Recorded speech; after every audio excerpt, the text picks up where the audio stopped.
Naruto Eye Technique. Chapter 1, Child in the Snow. Note, don't forget to join my patreon.com/flowkixie to get access to plus 100 advanced chapters and help me translate more chapters for you. The gloomy sky, devoid of a single ray of sunlight, cast an exceptionally oppressive atmosphere over this land. White snowflakes drifted down slowly from the sky, covering the entire earth, the forests, and even the distant mountain peaks in a layer of pure, flawless white. It was a world draped in silver. Tap, tap, tap. Just then, the sound of footsteps crunching through the snow drifted slowly from afar, adding a touch of life to this silent world. Within the falling snow, a small figure could be seen gradually approaching from a distance. The sound of footsteps grew clearer, and the figure slowly came into view. It was a small boy of about 7 or 8 years old, remarkably handsome, with short black hair. Bangs framed both sides of his face, and the hair over his forehead partially obscured his right eye. His pair of black pupils appeared exceptionally bright, with faint glints of sharp light flickering within them. He wore a small black padded jacket, and a small hatchet was tucked into the brown cloth belt around his waist. On his back, he carried a bundle of firewood secured with thin rope. It was clear at a glance that the little boy had just returned from gathering firewood. At this moment, his head and body were already covered with a considerable amount of snow. He slowly exhaled a puff of white breath, shook his body, and rubbed his hands together to ward off the biting cold air. The little boy looked up at the gloomy sky and muttered to himself, "It's already this late. I have to hurry back, or father will worry again." As soon as the words fell, the little boy stepped out again, carrying the firewood and quickening his pace. Before long, his entire figure gradually disappeared into the endless falling snow. At the foot of a large mountain, many lights had already lit up, though it was unclear when.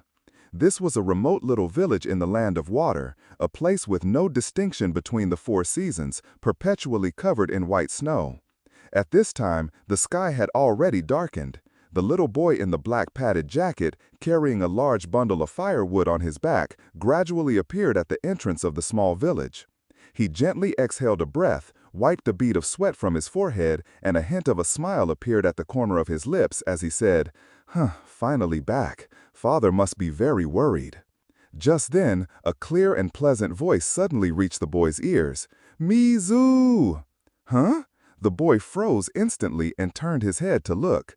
He saw a small girl of 6 or 7 years old standing prettily at the village entrance, looking at him with a face full of concern.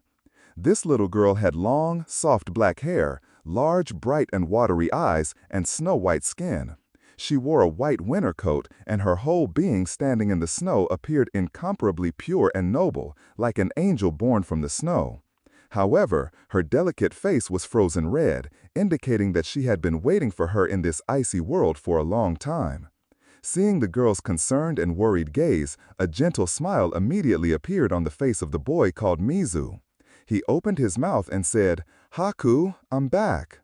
The girl suddenly threw herself into the boy's arms, looking at his face with great worry as she said, "Wouldn't it be better to go out to gather firewood with the adults after the snow stops?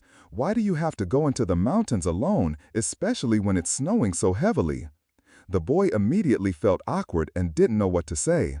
He suddenly remembered that he had promised the girl a few days ago not to leave the village alone, but today he had already broken his promise.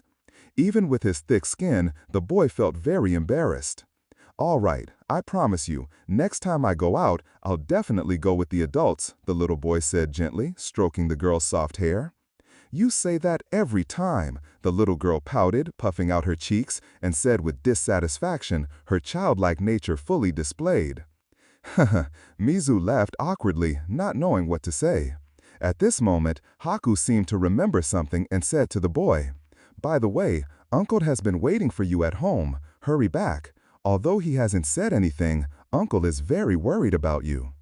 Hearing Haku say this, the boy's expression immediately became serious and said with some anxiety, "Ah, right. Father has probably been waiting a long time. I have to hurry back. Haku, have you had dinner yet? If not, come to our house to eat." "It's okay. I've already eaten. You should hurry back." Haku said gently, looking at Mizu softly. I know. See you tomorrow, Haku." Mizu gently tapped the girl's head and then quickly hurried toward his home. Haku stood there quietly watching the boy's figure disappear into the distance. In the village, many houses were arranged in rows along both sides of the road. Electric lights, emitting a faint glow, hung in front of the doors outside, appearing particularly picturesque against the backdrop of snow. However, Mizu was not in the mood to appreciate these sights at this moment. He was running quickly on the snow-covered road.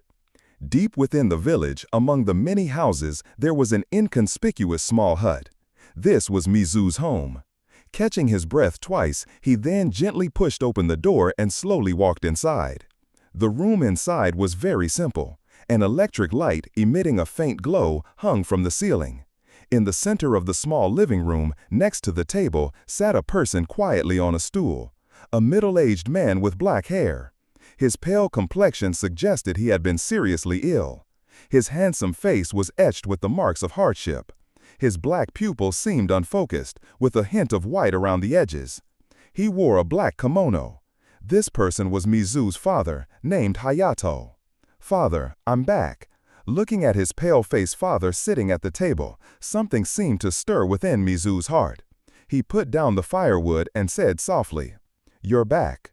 You went out to chop wood alone today, didn't you? Be more careful next time.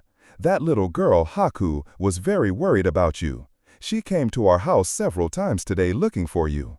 The middle-aged man said slowly, a faint smile appearing on his face. Although his tone was calm, the concern in his words was evident. "I know, Father. I'll be more careful in the future," Mizu said softly, then picked up the secured firewood and walked towards the kitchen. "I'll go cook." The middle-aged man's unfocused pupils watched the boy's retreating figure as he walked into the kitchen, his expression thoughtful, as if pondering something. Before long, a warmth gradually spread through the house. Mizu had already started a fire to heat the room, and at the same time, a fragrant aroma filled the air. At this moment, the wooden table in the living room was already set with food. 2 bowls of steaming rice, a plate of sea shrimp, 2 grilled fish, a large bowl of mixed boiled vegetables, and 2 bowls of miso soup. This was the dinner for the father and son. Although it was cold outside, it was exceptionally warm inside. They ate dinner quietly, neither of them speaking. The room was particularly silent, with only the occasional sound of the firewood crackling. Just then, the middle-aged man gently put down his chopsticks and looked at Mizu, slowly asking, "How is your mastery of the Shuriken Jutsu?" After taking a sip of his miso soup, Mizu looked up at his father's face and said softly, "It's all right. I can already guarantee hitting vital points under my Sharingan." As soon as the words fell, Mizu's previously black pupils instantly began to change. A scarlet color filled his entire eyeball, and 2 black tomo slowly rotated around a black dot within the crimson eye.